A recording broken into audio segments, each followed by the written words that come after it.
It's 1776 worldwide. To whom it may concern, in the UK, Europe as a whole, to those treasonous snakes in bodies of governance in the United States of America, and to free people everywhere, we humbly ask you to reread, retain, and remember,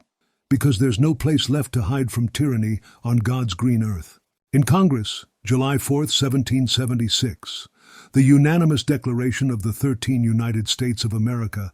when in the course of human events, it becomes necessary for one people to dissolve the political bands which have connected them with another, and to assume among the powers of the earth the separate and equal station to which the laws of nature and of nature's God entitle them. A decent respect to the opinions of mankind requires that they should declare the causes which impel them to the separation. We hold these truths to be self-evident, that all men are created equal. Let me repeat that, all men are created equal, that they are endowed by their Creator with certain unalienable rights, that among these are life, liberty, and the pursuit of happiness, that to secure these rights, governments are instituted among men, deriving their just powers from the consent of the governed, that whenever any form of government becomes destructive of these ends, it is the right of the people to alter or to abolish it, and to institute new government, laying its foundation on such principles and organizing its powers in such form as to them shall seem most likely to affect their safety and happiness. Prudence indeed will dictate that governments long established should not be changed for light and transient causes, and accordingly all experience hath shown that mankind are more disposed to suffer while evils are sufferable than to right themselves by abolishing the forms to which they are accustomed. But when a long train of abuses and usurpations, pursuing invariably the same object, evinces a design to reduce them under absolute despotism,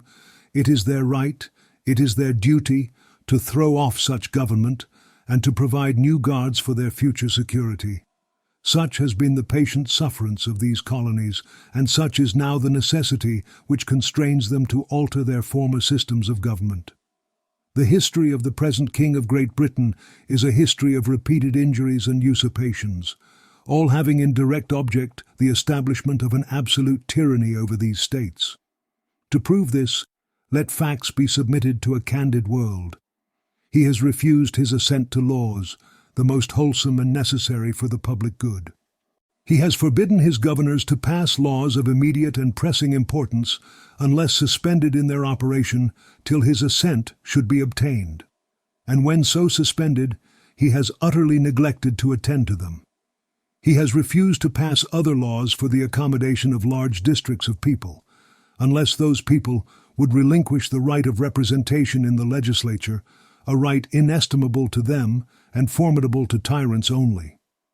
He has called together legislative bodies at places unusual, uncomfortable, and distant from the depository of their public records, for the sole purpose of fatiguing them into compliance with his measures. He has dissolved representative houses repeatedly for opposing with manly firmness his invasions on the rights of the people. He has refused for a long time, after such dissolutions, to cause others to be elected, whereby the legislative powers, incapable of annihilation, have returned to the people at large for their exercise, the state remaining in the meantime exposed to all the dangers of invasion from without and convulsions within. He has endeavored to prevent the population of these states, for that purpose obstructing the laws for naturalization of foreigners, refusing to pass others to encourage their migrations hither, and raising the conditions of new appropriations of lands. He has obstructed the administration of justice by refusing his assent to laws for establishing judiciary powers. He has made judges dependent on his will alone for the tenure of their offices and the amount and payment of their salaries. He has erected a multitude of new offices and sent hither swarms of officers to harass our people and eat out their substance. He has kept among us, in times of peace, standing armies without the consent of our legislatures. He has affected to render the military independent of and superior to the civil power. He has combined with others to subject us to a jurisdiction foreign to our constitution and unacknowledged by our laws, giving his assent to their acts of pretended legislation for quartering large bodies of armed troops among us, for protecting them, by a mock trial, from punishment for any murders which they should commit on the inhabitants of these states, for cutting off our trade with all parts of the world, for imposing taxes on us without our consent, for depriving us in many cases of the benefits of trial by jury,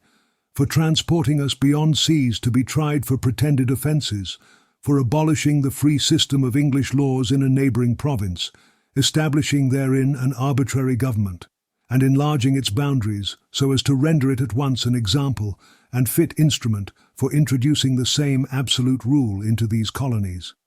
for taking away our charters, abolishing our most valuable laws, and altering fundamentally the forms of our governments, for suspending our own legislatures and declaring themselves invested with power to legislate for us in all cases whatsoever. He has abdicated government here by declaring us out of his protection and waging war against us. He has plundered our seas, ravaged our coasts, burnt our towns, and destroyed the lives of our people.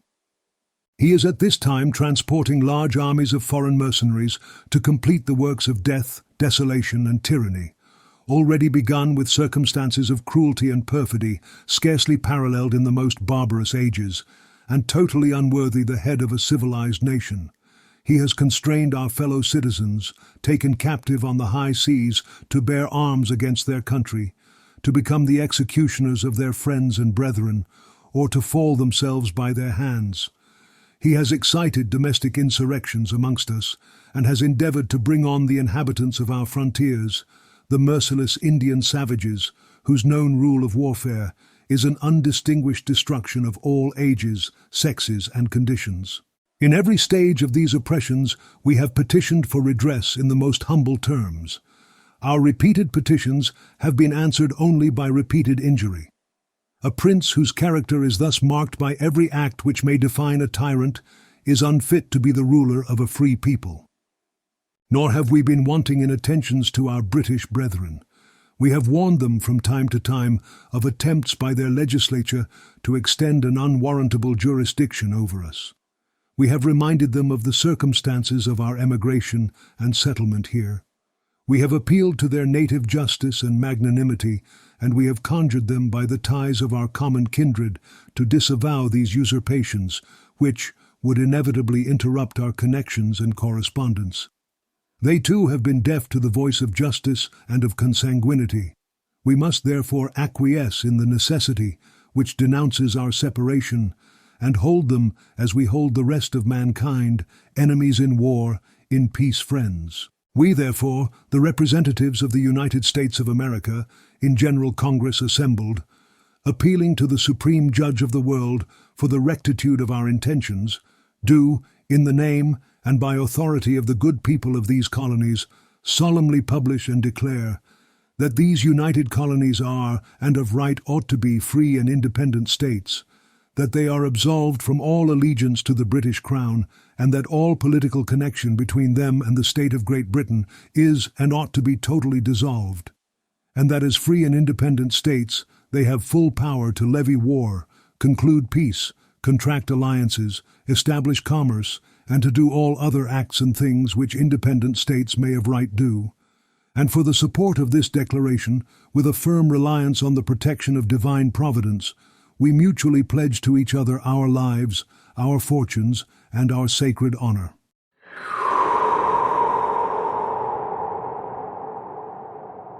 That's very dirty.